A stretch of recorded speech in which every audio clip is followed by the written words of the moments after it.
വല്ലദീനഹും മിൻ അദാബി റബ്ബിഹിം മുഷ്ഫിഖൂൻ. അവർ തങ്ങളുടെ റബ്ബിൻ്റെ അദാബിനെ കുറിച്ച് പേടിക്കുന്നവരാണ്. ഒരു മുഅ്മിൻ്റെ സ്വഭാവമാണ് ആഖിറത്തിനെ കുറിച്ചുള്ള പേടിയുണ്ടാവും. എത്ര അമല സാലിഹാത്ത് ചെയ്താലും എത്ര നന്മകൾ ചെയ്താലും അള്ളാഹുവിനെ കുറിച്ച് പേടിയുണ്ടാവും, പരലോകത്തെക്കുറിച്ച് പേടിയുണ്ടാവും. എന്തുകൊണ്ടാണ് പേടിക്കുന്നത്? കാരണം നബി സ്വല്ലല്ലാഹു അലൈഹി വസല്ലം പറഞ്ഞിട്ടുണ്ട്, അമലുകൾ കൊണ്ട് നമുക്ക് ഒരിക്കലും സ്വർഗ്ഗത്തിൽ പ്രവേശിക്കാൻ സാധിക്കുകയില്ല. അള്ളാഹുവിൻ്റെ ഹക്ക്, അള്ളാഹു നമ്മെ സൃഷ്ടിച്ചു, അള്ളാഹു നമുക്ക് അനുഗ്രഹങ്ങൾ കോരിച്ചൊരിഞ്ഞ് തന്നു, അതിന് പകരം നമുക്ക് ഒരിക്കലും ഇബാദത്ത് ചെയ്ത് വീട്ടാൻ സാധിക്കില്ല. അള്ളാഹു തആല അവൻ്റെ ഹക്ക് പൂർണ്ണമായിട്ട് നമുക്ക് തിരിച്ചും ചോദിച്ചു കഴിഞ്ഞാൽ നരകത്തിലേക്ക് പോവുകയല്ലാതെ വേറെ യാതൊരു വഴിയുമില്ല. അതുകൊണ്ടാണ് പേടിയുണ്ടാകുന്നത്. അതുകൊണ്ടാണ് അള്ളാഹു തആല അമ്പിയാക്കളെക്കുറിച്ചും ഔലിയാക്കളെക്കുറിച്ചും പറഞ്ഞപ്പോൾ അവരുടെ പേടിയെക്കുറിച്ച് പറഞ്ഞത്. പാപികളായ ആളുകളെക്കുറിച്ചല്ല പറഞ്ഞത്. ഖുർആനിൽ അള്ളാഹുവിനെ കുറിച്ചുള്ള പേടിയെക്കുറിച്ച് പറയുന്ന ആയത്തുകളൊക്കെ നോക്കിയാൽ അത് നല്ല നല്ല ആളുകളാണ് പേടിക്കുന്നത്. ഇന്നഹും കാനു യുസാരിഊന ഫിൽ ഖൈറാത്ത്. സൂറത്തുൽ അംബിയായിൽ കുറേ അമ്പിയാക്കളുടെ കഥ പറഞ്ഞതിന് ശേഷമാണ് പറയുന്നത്, അവർ നന്മകളിൽ മത്സരിക്കുമായിരുന്നു. വയദ്ഊനന റഗബൻ വറഹബ. പ്രതീക്ഷയോടെയും പേടിയോടെയും നമ്മെ വിളിച്ചവർ പ്രാർത്ഥിക്കുമായിരുന്നു, ദുആ ചെയ്യുമായിരുന്നു. അതുപോലെ തന്നെ സൂറത്ത് സജ്ദയിൽ അള്ളാഹുവിൻ്റെ ഔലിയാക്കളെ കുറിച്ച് പറഞ്ഞപ്പോഴാണ് പറയുന്നത്, തതജാഫ ജുനൂബുഹും അനിൽ മദാജി.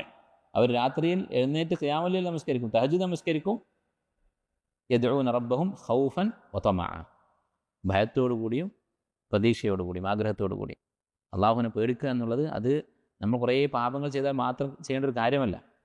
അള്ളാഹുവിനെ പേടിക്കുക എന്നുള്ളത് എത്ര നന്മകൾ ചെയ്താലും നമ്മൾ പേടിക്കേണ്ടതാണ്. പിന്നെ നമ്മൾ ചെയ്യുന്നത് പാപങ്ങളാണെങ്കിൽ പറയേണ്ടതില്ല.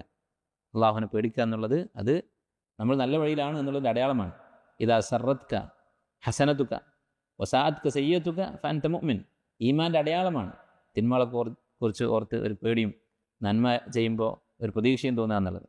അങ്ങനെ ഒരു പേടി നമുക്ക് തോന്നുന്നില്ലെങ്കിൽ അത് അപകടകരമായ അവസ്ഥയാണ്. വല്ലദീനഹും മിൻ അദാബി റബ്ബിഹിം മുഷ്ഫിഖൂൻ. അപ്പോൾ പരലോകത്തെക്കുറിച്ചുള്ള അങ്ങേയറ്റത്തെ പേടി അത് സ്വർഗ്ഗാവകാശികളുടെ അടയാളമാണ്. സ്വർഗ്ഗാവകാശികളെ കുറിച്ച് പറഞ്ഞപ്പോൾ സൂറത്ത് തൂറിൽ അല്ലാഹു സുബ്ഹാനഹു വ തആല പറഞ്ഞു, വഖാലു ഇന്ന കുന്ന ഖബ്ലു ഫി അഹ്ലിന മുഷ്ഫിഖീൻ വഅഖബല ബഅദുഹും അലാ ബഅദിൻ യതസാഅലൂൻ ഖാലു ഇന്ന കുന്ന മിൻ ഖബ്ലു ഫി അഹ്ലിന മുഷ്ഫിഖീൻ ഫമന്നല്ലാഹു അലൈന ഫവഖാന അദാബസ് സമീം. ഞങ്ങൾ ദുനിയാവിൽ ജീവിച്ചിരുന്ന കാലത്ത് അള്ളാഹുവിൻ്റെ അദാബിനെക്കുറിച്ച് പേടിയുള്ളവരായിരുന്നു. ഇന്ന കുന്ന മിൻ ഖബ്ലു ഫി അഹ്ലിന മുഷ്ഫിഖീൻ. ആ വാക്ക്, ആ ആയത്തിൽ ഉപയോഗിച്ച വാക്ക് നോക്കൂ. ഞങ്ങളുടെ കുടുംബത്തിൻ്റെ കൂടെ ഇരിക്കുന്ന സമയത്ത് ചില പണ്ഡിതന്മാർ പറയുന്നത് കാണാം, സാധാരണ ഒരു മനുഷ്യന് അള്ളാഹിനെക്കുറിച്ചുള്ള പേടിയും പരലോകത്തെക്കുറിച്ചുള്ള ഓർമ്മയൊക്കെ നഷ്ടപ്പെടുന്ന അവസരമാണ് കുടുംബത്തിൻ്റെയും കുട്ടികളുടെ കൂടെ ഇരിക്കുക എന്നുള്ളത്. നബി സ്വല്ലല്ലാഹു അലൈഹി വസല്ലം സഹാബത്ത് ഒരിക്കൽ വന്ന് പരാതി പറഞ്ഞത് ഹദീസിൽ കാണാം. നബി സ്വല്ലല്ലാഹു അലൈഹി വസല്ലമയോട്, ഞങ്ങൾ അങ്ങയുടെ സദസ്സിലിരിക്കുമ്പോൾ സ്വർഗ്ഗവും നരകമൊക്കെ കണ്ണിൽ കണ്ടതുപോലെയുള്ള ഈമാൻ ഉണ്ടാകും, പക്ഷെ വീട്ടിൽ പോയി മക്കളെ കൂടെയൊക്കെ ഇരിക്കുമ്പോൾ ഞങ്ങൾ മറക്കുന്നു എന്നവർ പരാതി പറഞ്ഞിട്ടുണ്ട്. ഈ പറഞ്ഞ ആളുകൾ, സ്വർഗ്ഗാവകാശികൾ, അവർ ആ സന്ദർഭത്തിൽ പോലും അള്ളാഹുവിനെ ഓർത്ത് പേടിച്ചവരാണ്. ആ പേടിയുടെ ഫലം എന്താണ്? ഇന്നൽ മുത്തഖീന ഫീ ജന്നാത്തിൻ വനഈം എന്ന് പറഞ്ഞുകൊണ്ടാണ് തുടങ്ങുന്നത് സൂറത്തുൽ തൂർ. അപ്പോൾ സ്വർഗ്ഗത്തിലെത്തുന്ന ആളുകളുടെ പ്രത്യേകതയാണ് അള്ളാഹുവിൻ്റെ അദാബിനെ കുറിച്ച് പേടിക്കുക എന്നുള്ളത്.